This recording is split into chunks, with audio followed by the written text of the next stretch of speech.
معزز دوستو السلام علیکم۔ Pakistani army chief general Qamar Javed Bajwa نے بڑا اعلان کر دیا، کشمیر کا محاذ گرم ہونے جا رہا ہے، پاکستانی فوج کسی وقت بھی حملہ کر سکتی ہے۔ مودی اور بھارتی فوج کے قبرستان تیار کیے جا چکے ہیں، چین اور پاکستان کا مشترکہ پلان کام کر گیا، لداخ میں چینی فوج کیوں اتاری گئی، حقیقت واضح ہو گئی۔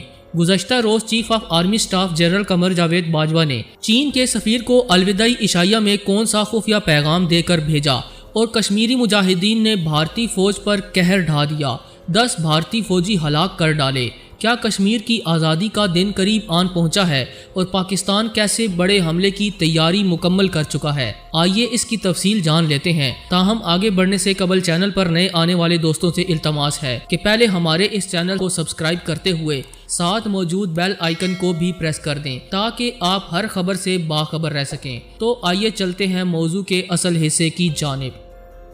دوستو، یہ بات تو یقیناً ہر پاکستانی جانتا ہے کہ بھارت اور پاکستان کے درمیان تنازع کی سب سے بڑی وجہ مسئلہ کشمیر ہے، اور اب تک اس تنازع نے کئی جانیں نگل لی ہیں۔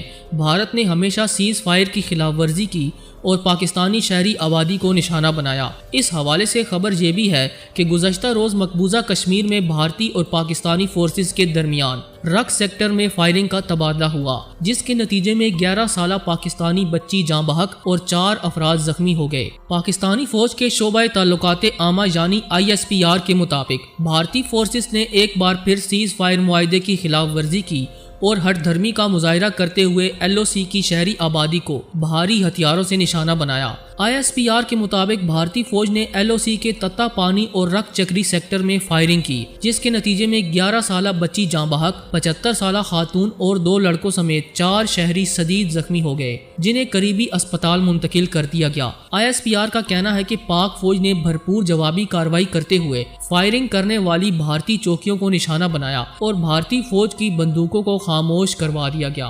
دوستو، آئے روز کے ان واقعات نے آزاد کشمیر کے شہریوں کا جینا دو بھر کر رکھا ہے۔ یہی وجہ ہے کہ پاکستان نے زبان کی بجائے بھارت کو ہتھیاروں سے جواب دینے کی پالیسی اپنا لی ہے۔ اس حوالے سے پاک آرمی کے سربراہ جنرل قمر جاوید باجوہ صاحب نے بڑا ایکشن لیتے ہوئے ایک اہم فیصلہ کیا ہے اور کشمیر کی سرحد پر بڑی تعداد میں افواج کی تعیناتی کا حکم دے دیا گیا ہے۔ گزشتہ روز chief of army staff general Qamar Javed Bajwa نے چین کے سفیر کو الوداعی عشائیہ دیا۔ عشائیے کے دوران دو طرفہ تعلقات اور دیگر متعلقہ امور پر تبادلہ خیال بھی کیا گیا۔ جنرل قمر جاوید باجوہ نے چین کے سفیر کی خدمات کو سراہا۔ انہوں نے مسئلہ کشمیر کی حمایت پر بھی چین کے حکام کو سراہا۔ پاک فوج کے سربراہ نے اس سے قبل بھی کشمیر سمیت دیگر اہم معاملات پر تعاون کرنے پر چین کا شکریہ ادا کیا۔ اس موقع پر قمر جاوید باجوہ صاحب نے بھارت کو سخت پیغام دیتے ہوئے خبردار کیا کہ پاکستان نے مقبوضہ وادی کے حوالے سے متعدد بار بھارتی حکام کو پیغام دیا کہ پاک فوج کو اشتعال دلانے سے گریز کیا جائے، تاہم دشمن نے اس پیغام کو نہیں سمجھا اور اب پاک فوج عملی میدان میں بڑے سرپرائز دینے جا رہی ہے اور عین ممکن ہے کہ آنے والے دنوں میں پاکستانی افواج کشمیر پر چڑھائی کر دیں۔ یہ بیان ایک ایسے موقع پر سامنے آیا جب لداخ میں چینی فوج کے ہاتھوں بھارت کو بڑی رسوائی کا سامنا ہے۔ ماہرین کہتے ہیں کہ لداخ میں چینی فوج کی موجودگی کا اصل مقصد ہی کشمیر کو آزاد کروانا ہے اور یہ پلان پاکستان اور چین نے مشترکہ طور پر تیار کیا۔ اب کی بار پاک فوج نے کشمیر میں گھس کر کارروائی کرنے کا اشارہ بھی دے دیا ہے، جو یقیناً بھارتی فوج اور مودی کے لیے کسی قہر سے کم نہیں۔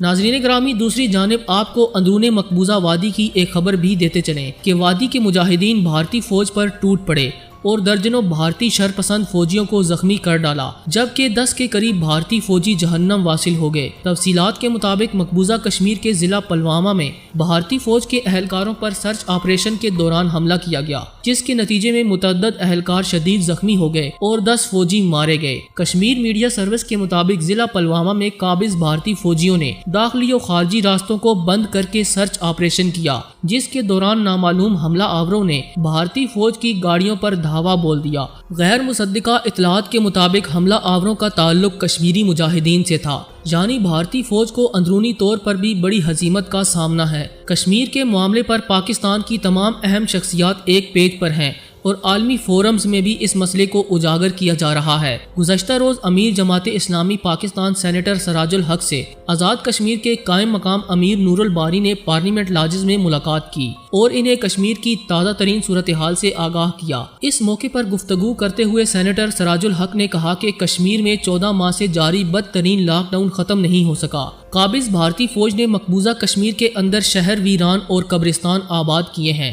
غاصب فوج نے مظالم کی انتہا کر دی، بچوں، بوڑھوں اور خواتین کو بے دردی سے شہید کیا جا رہا ہے، مگر اس کے باوجود کشمیری آزادی کے حصول کے لیے ڈٹے ہوئے ہیں۔ کشمیری عوام آزادی سے کم کوئی حل قبول نہیں کریں گے۔ اقوام متحدہ اپنی قراردادوں پر عمل درآمد کروانے اور کشمیریوں کو حق خود ارادیت دلوانے میں ناکام رہی ہے۔ پاکستانی قوم مظلوم کشمیریوں کے ساتھ کھڑی ہے اور کشمیر کی آزادی تک ان کے شانہ بشانہ اور قدم بقدم ساتھ رہے گی۔ سراج الحق صاحب نے کہا کہ بھارت 12 لاکھ ہندوؤں کو کشمیر میں لا کر بسا رہا ہے اور مودی حکومت کی طرف سے اعلان ہے کہ کسی بھی بھارتی ریاست کے ہندو کشمیر میں رہائش اختیار کرنا چاہیں تو حکومت کی طرف سے انہیں تمام تر سہولیات مہیا کی جائیں گی، انہیں زمین الاٹ کی جائے گی اور سرکاری خرچ پر گھر بھی بنا کر دیے جائیں گے۔ کشمیر پر بھارت کے قبضے سے پاکستان کے آبی وسائل کو بھی شدید خطرہ ہے۔ پاکستانی دریا خشک اور زمینیں بنجر ہو جائیں گی۔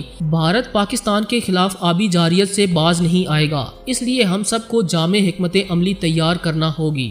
ناظرین گرامی، تاریخ کے مطابق 9 اگست 1955 کو رائے شماری محاذ قائم کیا گیا، جس نے شیخ عبداللہ کی رہائی اور اقوام متحدہ کے زیر نگرانی کشمیر میں رائے شماری کا مطالبہ کیا، جہاں یہ بھی یاد رہے کہ کشمیری عوام نے رائے شماری کے لیے طویل عرصے تک جدوجہد کی۔ برطانیہ سمیت دنیا بھر میں کئی ممالک میں کشمیری باشندے اپنی مختلف سرگرمیوں کے ذریعے رائے شماری کا مطالبہ کرتے چلے آ رہے ہیں۔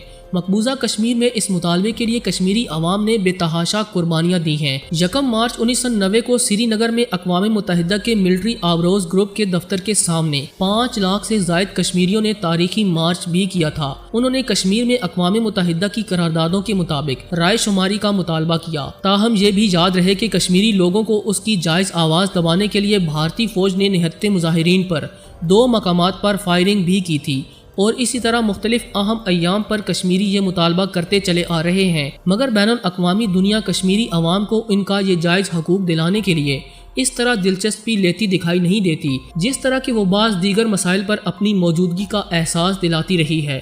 اس بارے میں خود کشمیری قیادت بھی ناقص حکمت عملی میں شامل رہی اور بین الاقوامی برادری کے بھارت کے ساتھ تجارتی مفادات بھی آڑے آتے رہے۔ تاہم دنیا کے آزاد ممالک میں پاکستان غالباً واحد آزاد ملک ہے جو سرد اور گرم موسم میں کشمیریوں کے حق خود ارادیت کے لیے متحرک ہے۔ شہید ذوالفقار علی بھٹو ہوں، میاں نواز شریف صاحب ہوں، بے نظیر بھٹو شہید ہوں یا عمران خان صاحب، پاکستان کے حکمران کشمیری عوام کے لیے ہمہ وقت کمر بستہ کھڑے دکھائی دیتے ہیں۔ ان کے خلوص پر سوال نہیں، البتہ شاید کسی بہتر حکمت عملی پر اگر عمل پیرا ہوتے تو کشمیر کی آزادی کی منزل قریب تر آ جاتی۔ تاہم کہا جا رہا ہے کہ موجودہ حکومت انتہائی محنت اور لگن سے کشمیر کے معاملے کو عالمی فورمز پر اجاگر کر رہی ہے، اور امید کی جا سکتی ہے کہ سال 2020 یقیناً کشمیریوں کے آزادی کا سال ہوگا۔ اس حوالے سے آپ دوستوں کی رائے کیا کہتی ہے؟